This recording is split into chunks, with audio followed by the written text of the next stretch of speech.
Welcome to Escaping the Maze with Roberta Ripley. I'm excited to have with me another show with Desiree M. Mondesir, and I'd like to give you all a better introduction for my talented guests, better than I have in the past. Desiree, I'm going to read straight from your personal bio because it's on your blog, www.DesireeMMondesir.com, because it does you justice and it's so wonderfully written. So Desiree M. Mondesir is an inspired author, blogpreneur, and columnist, infected and affected by great passion as well as the desire to see people inspired, toxic mindsets challenged, and lives transformed.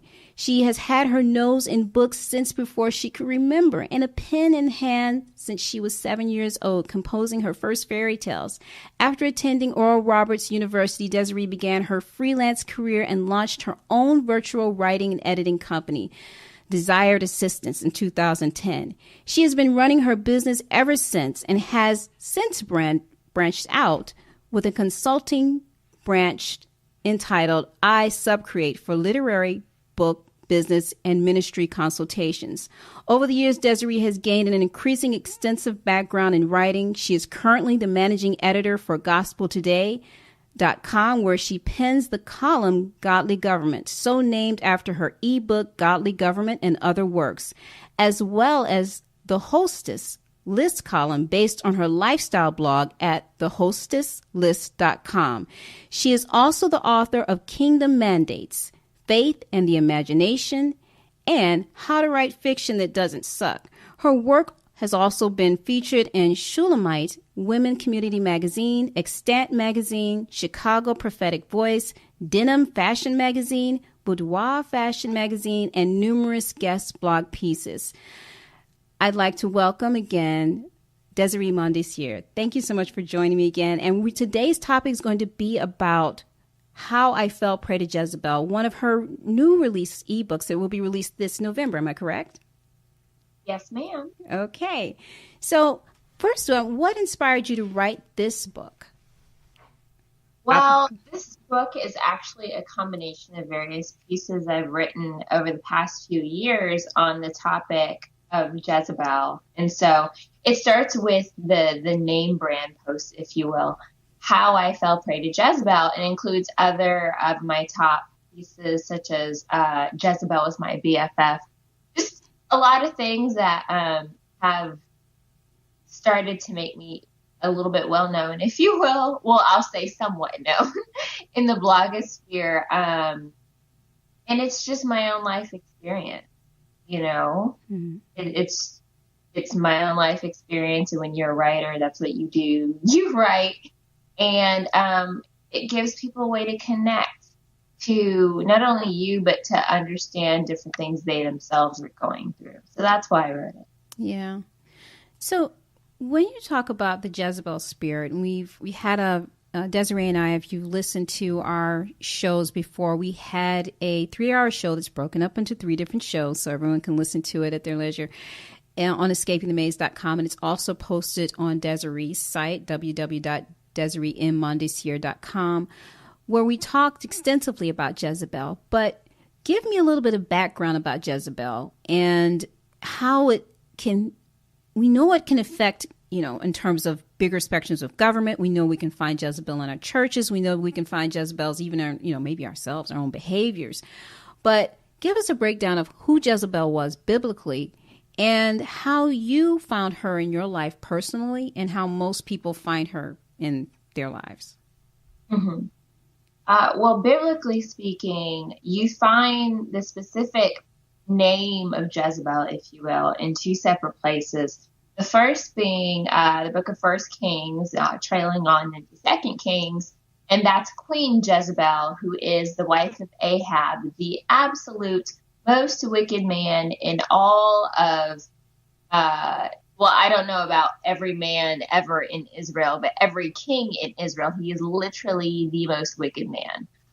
He is the son of a wicked man who procured a foreign queen who was the priestess and daughter of the high priest of Baal, and presumably of Baal's quote-unquote wife, Asherah, who also goes by other names such as Ashtaroth, Isis, Inanna, start. I mean, you name it, it's probably her. Mm-hmm. So that's the Old Testament version. Then when you trot over to Revelation 2, you see Jesus speaking directly to John the Revelator, who's also John the Beloved, and commending as well as critiquing the 7 churches that presumably were under the Apostle John's care and oversight. And one of those churches is the Church of Thyatira. It's very interesting because in history, Thyatira is a seat or capital, if you will, of the Greek goddess Diana, who is the Greek version of Jezebel. And it's very interesting because in that passage, you see Jesus saying, okay, y'all did all these great things over here, but right now you have a very big problem, and that problem's name is Jezebel. And she is a prophetess who has been seducing you into sexual immorality and eating things that are supposed to be sacrificed unto idols. And I mean, this is what's going on in your church, and you're letting this woman preach. And so that's where you see her overtly in Scripture, without the actual name, but more so the spirit of Jezebel. And it's even arguable. Some people may think that that woman Jezebel in Revelation 2 actually was named Jezebel. And there are probably a lot more people that think it's more so the spirit that Jesus is addressing as opposed to the actual name of the woman, Jezebel, that he's addressing.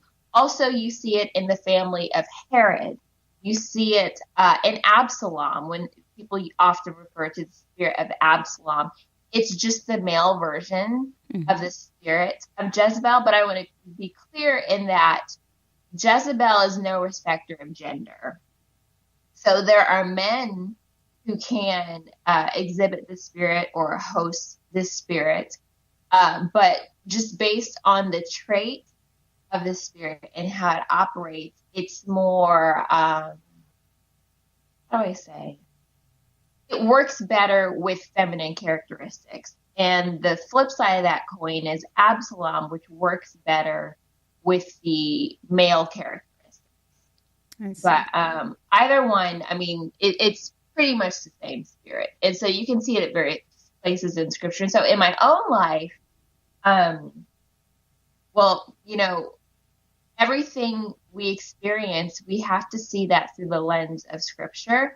Otherwise, we could start thinking some really skewed things, which happens a lot in our society and even in a lot of theologies. And so in Scripture, we see in 1 Kings, who does Jezebel attack? She attacks Elijah, who's a prophet of God.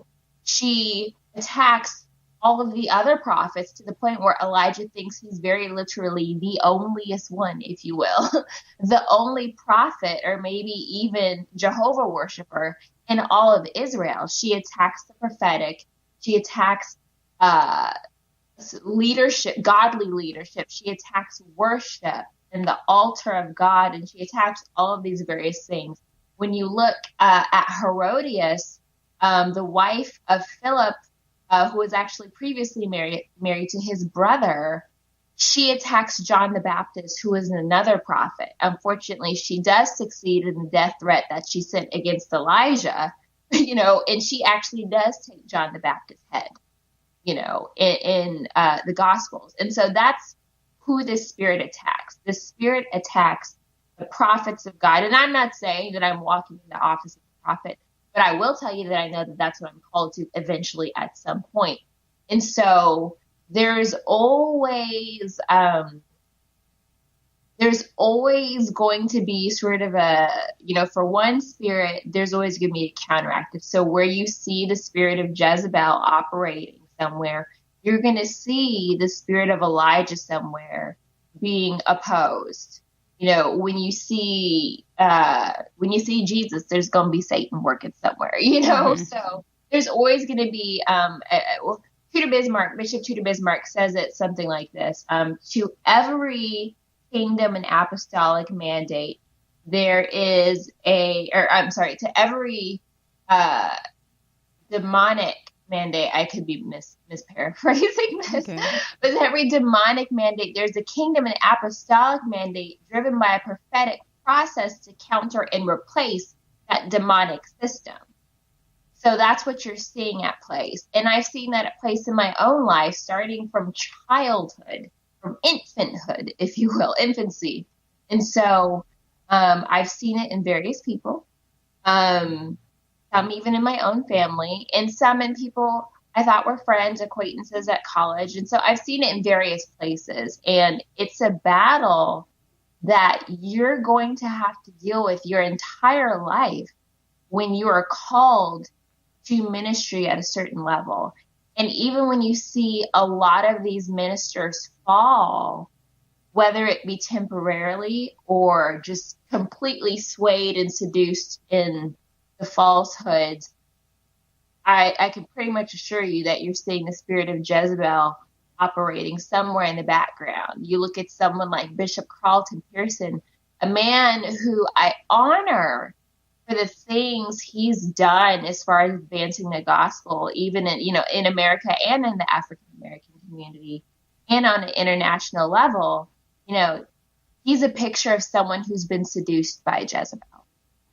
That's what he fell into. Again, what does Jezebel do? She leads into false gospels and to sexual immorality. So here you see a man preaching false gospels and promoting sexual immorality. So usually where you see one of those two things, that's where you find Jezebel. Yeah. So, I know the call of God in my life, something God has shared with me over the years and confirmed time and time again, is Jeremiah 1:10, just Jeremiah 1, I've called you to be a prophet from the womb.